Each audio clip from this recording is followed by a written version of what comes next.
Siamo nell'estate del 1971, quando nei bagni isolati dell'Università di Cattolica a Milano fu ritrovato il cadavere di una donna.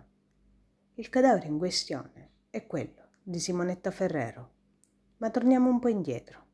Chi è Simonetta Ferrero? Simonetta Ferrero nasce il 2 aprile 1945 a Casale Monferrato, un comune in provincia di Alessandria, in Piemonte, che ad oggi risulta essere il secondo comune più popolato della provincia, dopo il capoluogo. La sua era una famiglia cattolica e benestante e da un paio d'anni risiedeva a Milano. Il padre Francesco era dirigente in Montedison, la madre Liliana era casalinga. Aveva due sorelle, Elena, che era biologa ed assistente all'università statale, e Elisabetta, anche lei laureata in biologia. Vivevano tutti in un grazioso appartamento in via Osoppo. Simonetta, 26 anni, era una brava ragazza, la tipica ragazza con la testa sulle spalle. Una ragazza senza grilli per la testa. Non era né fidanzata e non aveva corteggiatori che gli ronzavano intorno. Nel 1969 si era laureata alla Facoltà di Scienze Politiche all'Università Cattolica di Milano e con l'aiuto di suo padre era entrata a lavorare nella Montedison, alla direzione dell'ufficio del personale. Insomma, Simonetta conduceva una vita tranquilla, fatta di famiglia, studi e lavoro. Aveva anche un aspetto gradevole, ma non appariscente, mora con gli occhi verdi, carnagione chiara. Era la nipote del Monsignor Carlo Ferrero e tutti la chiamavano Monni.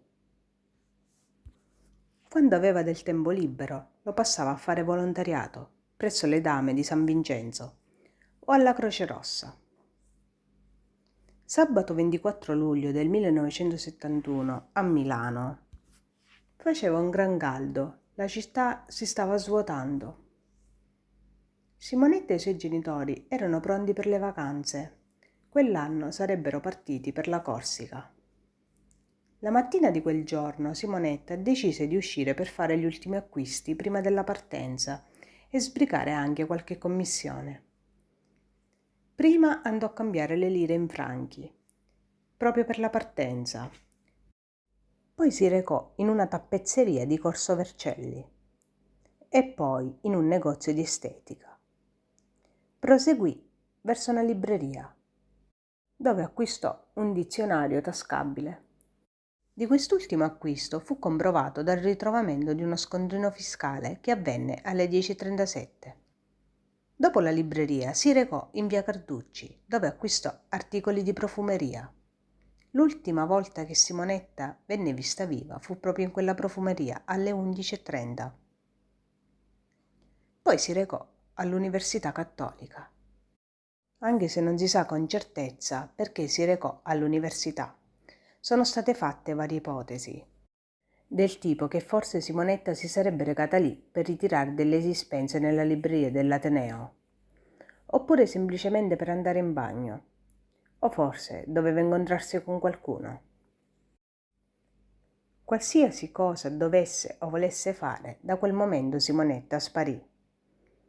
Nel mentre a casa Ferrero i suoi genitori, non vedendola rientrare all'ora prestabilita, vanno nel panico e alcune ore dopo ne denunciano la scomparsa al commissariato di polizia di zona Magenta. 2 giorni dopo, la mattina di lunedì 26 luglio, un giovane seminarista di 21 anni, originario di Padova, di Mogliano Veneto, frequentante filosofia nell'Ateneo Cattolico, di nome Mario Toso, ad oggi vescovo e docente universitario, entrò molto presto all'Università Cattolica per assistere alla messa delle 8. Finita la messa, decise di salire al primo piano percorrendo la scala G, per vedere se vi fossero delle comunicazioni per lui in bacheca dell'Istituto di Scienze Religiose. Attraversando il corridoio, la sua attenzione fu richiamata da un rumore incessante di acqua di rubinetto provenire dai bagni delle donne. Pensando che qualcuno lo avesse sbadatamente lasciato aperto, entrò dalla porta per chiuderlo e si trovò davanti una scena terribile.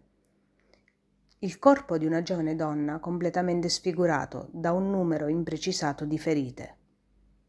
Giaceva riversa al terra sul fianco destro, in una pozza di sangue. Le tracce ematiche erano ovunque, sulle pareti, sulla porta, sul pavimento, impronte di dita e di mani insanguinate lasciate probabilmente dalla vittima, in un estremo tentativo di difesa. Un'impronta più grande sulla porta, probabilmente l'impronta dell'assassino. Il ragazzo, alla vista di quella terribile scena, preso dal panico, scappò, inciampò e cadde. Si alzò e si mise a correre, andò dai custodi di turno e disse tutto. Uno dei due custodi, Mario Biggi, chiamò i soccorsi, prima di andare a vedere, ma quando ritornò il giovane era già sparito. Come mai questo comportamento strano? Perché era scappato? Per paura o perché era coinvolto? Comunque, poco dopo l'arrivo della polizia, il cadavere fu riconosciuto. Era quello della povera Simonetta Ferrero. Per la certezza, il riconoscimento fu affidato a due lontani parenti, perché il padre fu colpito da 2 infarti e la madre ebbe un collasso una volta appresa la notizia. Nel rapporto del medico legale che effettuò l'autopsia, risultò che Simonetta fu colpita con un'arma da taglio, affilata, per 33 volte. 7 colpi furono ritenuti mortali. Il corpo era vestito, privo di segni di violenza sessuale, e con ferite alle mani che suggerivano disperati tentativi di difesa messi in atto dalla vittima. La furia che il suo assassino le aveva riservato era qualcosa che mai prima di allora si era presentato agli occhi degli inquirenti. Perché tutto questo accanimento? Fu a scopo passionale o a scopo di rapina? Oppure l'assassino ha provato a farle violenza e al rifiuto di Simonetta si sarebbe accanito contro di lei? Secondo la mia opinione, l'assassino, essendosi accanito contro di lei in quel modo, doveva provare un forte risentimento. Mi sembra strano che in un'università giri un uomo armato in cerca di vittime. E sempre secondo il mio pensiero, l'assassino, secondo me, aveva dato appuntamento a Simonetta. Sapeva che quel giorno sarebbe andata lì, quindi l'omicidio per me era premeditato. Ma questo è solo il mio pensiero. Molte sono le domande su questo caso e molti sono gli indizi, ma l'inesperienza degli inquirenti e i mezzi limitati dell'epoca non aiutarono a chiudere il caso. Le indagini furono seguite dall'inizio dal commissario Antonino Orlando. Il primo sospettato del caso fu proprio il ragazzo che trovò il corpo, Mario Toso. Ma la pista venne abbandonata presto.